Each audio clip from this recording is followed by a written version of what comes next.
Yamwakwa yamwachi BMdo Badwam TV Badwam Jumade ye eso ne yadu so no ye de kase no ebro ensama obete wo kase no mu bi eni kanema mpani abede akire ya wono ne 2 franka no mam MPP amanyoko Dr. Mahmoud Baumia de adesre na to Ghana fo nyina nim samfunso bi a won mo ye yemfie nwotwe no onfa nche wono nsamo wontumi no ebiem ewo yabato ofoforo mu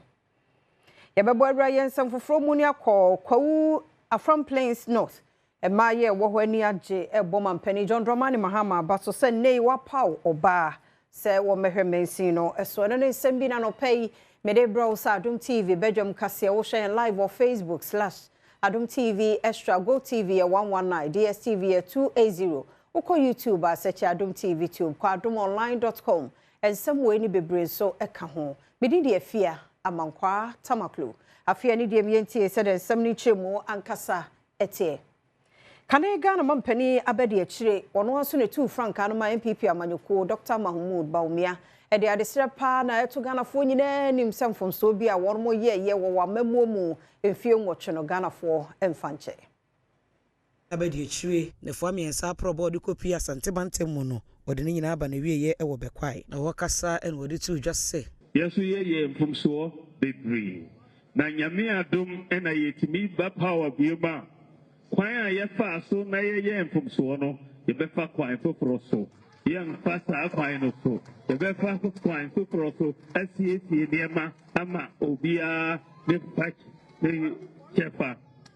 enti mijina me nine so mijina party ni nine so ya ban na so mfomso a ye bia momfanche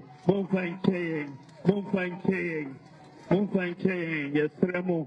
so ayaye bia momfanche ya learning lessons no ye ba nyame adom ye nye sabiom ebeye de fata ama obia National Organizer de MPP amanyoko Henry Boache na nei wo kaseti ade mampani aya ene Chief Justice where you know every adidie so se ni manimi ya no onfani si so ntesa ayaso de no ho fare ye judiciary one more enuma ye mu akase yi etwaso. The MPP therefore demands the following: the immediate and unconditional reversal of Chief Justice Tokunu's suspension, full compliance with Article 146 and 296 in all future disciplinary proceedings involving justices of the Supreme Court. Adom kumano ba no deni wo mrasebe dwafie Alexander Afenyumaken enso editu just say our demonstration on Monday is not about our party or parties. It's about protecting the institutional integrity of our republic. It's about drawing a line in defense of the Constitution. And it's about telling those in power, you may have your term, but you do not own the state. Nanu si yepe and a presidential candidate ya oda National Democratic Party ano Alhaji Frimpong enso eduso na chitafo nyina nim se eya koyese omo fase omo no betimi ebubu mrenagu na omo aye ne omo pe so tase enti ehu hia se ye sorry waka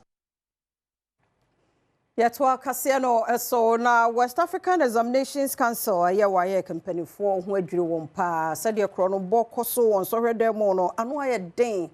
ntie wo say yetna se na yesisa su ne ban no ano kwan ba nsohwe ho a ye wo waye kro ye na ye hwe nsohwe ni nyina so na obehwe a mfie dodo a etwemu yi eye the African Examination Malpractice eya nkola no esisi mu examinations eya dosun nti ye pese anobras na ye hwese na beya ye betumi atwa ni nyina anop na sanity prevail in the conduct of examinations and when na ye stakeholders engagement 2024 number of candidates exam results I withhold any their council here now na was through pa into behwa ebi kwade yen court ama was say na was say ye hwe na yɛne nkurɔfoɔ kasa sɛ na bɛyɛ a saa nneɛma no nsi biom. De sansɛm no nyinaa atudwa ɛbrɛ wayɛ kempanyifo a wɔnom ɛwɔ Ghana ha di dwumadie bi hyehyɛ so ɛwɔ Santimantem ha to ne din examination malpractice ɛno ɛna panyin a ɔyɛ head of public affairs ɛde ma wayɛ Yowura John Kape ɛne Adom kaseɛ ɛbɔ nkɔmmɔ sei. Ɔman ne daakye gyina examination conduct of examinations na sɛ yɛnyɛ ne yie a doctors bɛn ne yɛde ba abɔnten, teachers bɛn ne yɛde ba abɔnten, ɛna afei so sɛnea ɔman no ɛbɛtu akɔ so. Nti sɛ WAEC as the institution I am mandating and saying exams, I'm sorry and to susa and ye.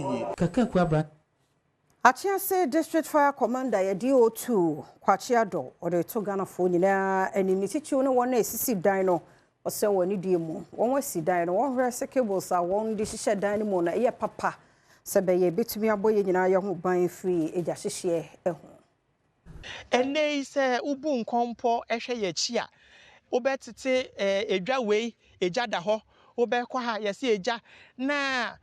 ade ba ko a akoye ohaw a edi omayi nya oja kofa bae ba ko pa akoye the usage of inferior electrical cables na wei abeye ohaw amanya yesre omanfo se oboka na wusi wudan ana oboka na wo ye japade bia emfa emma okwa enkwanchen electrician bia keke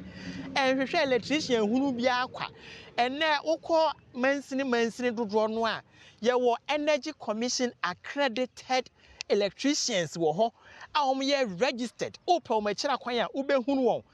enwachi obo manfo kokko se wonu mu a ejato baabi na dumgya adwuma ekuduru ho so wo ba beboa wo mu a otohye won so no wontwe won mfiri ho enkanka enne baabi e honom kwan ware a edumgya adwuma ekuo no ankwan kuduru ho ntem sania ne anade ese ewa hoyira ene ahohiehia bi mu nintino wo susu senka wo to ye nkra no a krim na nka egira ho nanso obekwa akoduro no na osusu se bia sania wo pe ahohare bi afiri wo nchen no wo anyane sa na afi watwa won ho na wo boro eye odumgya adwuma ko ensukase bi ato wo kofodua mewi akire kenke factory fo won akwa ahohia mu nso yiri na aba beto wo mu nyapade aseye se woni se okakire kase etwaso development de obia pe nanso ne asese wo mu ye ma ye nso a ye wo hadada na won beto ye no ye ho to ye no wo mu nye ena won de wo mu pe eye ne wo mu pe se na be ya nso no we be ha ye so ampa nso drainage ni ade asese wo mu ye nyina wo mu nye ye enwachi epoye mantemu soafo ma me reta akoso eje awate ahyese ne animu yi a adwuma wo ye e wo China ma adwumadie no eso no wontwensensan kakra sebe a obetimi aso haw na no ansana wato wa adwuma eso mu ha yen ya ye be sizi work no si yensu yentra ho ema yen krofo e wa hanso embre at the expense of the work you are doing. Ghana is for everybody. And so obi yen the business it shouldn't be because somebody wants to prosper, somebody should also suffer. We are also here and we also want businesses to grow in the area. We want investors to invest, but they should invest rightly so that their investment should not be a problem to our people. That was so na Emaya Wako from Plains North. Badwam Penny John Dramani Mahama Basso said nay where you Kate Mawusi Babanawo say mention mo cratch penny or mention mo. Ijidi say obetimi aboa yempa amamuo no mu no emema na kobia enso se yakwanya aba say yemma no se yenso yekwa se de emema ne si ye no yenso yesua nti yebetimi aye obetimi pa yesemri woman no we ho no mpuntu okoso kama ama yedie ebai enkoso bebre mpuntu so ba ho yeso yeti news no ye ni ajepa because asa emema nko a memfa ne say ye first time ayenya oba wo ahani nti yebetimi ama ye mma na ye wo ha no so yebenya akwanya akoho ene na akokasa kan ye ha wa kire no enwachi assembly members bia wo mu nso eni so nipa amampanyini ebo ni din etai na chi ya wo kire se ebeboa ama ema nso edibra wo ewo nkuro ne mu no etimi akọ animu mama mu nso akoso nyame adoma from Plains of oba ene nyaaye among the three oba ene nyaaye misusu se eye ade papa because ye nyina ye promote se emma no nso ebeba dwumadie no mu ati se yabo honorable Kate din say ono ebe DC or farm plans no for say to be frank energy kese pa because our experience our jumanim Maminya no so na Adom TV Badwam kase na ha na be makwan na de siase da ya wo de amre ne adaje a wo de maye ye de obon krata no ne online de no etwa so twen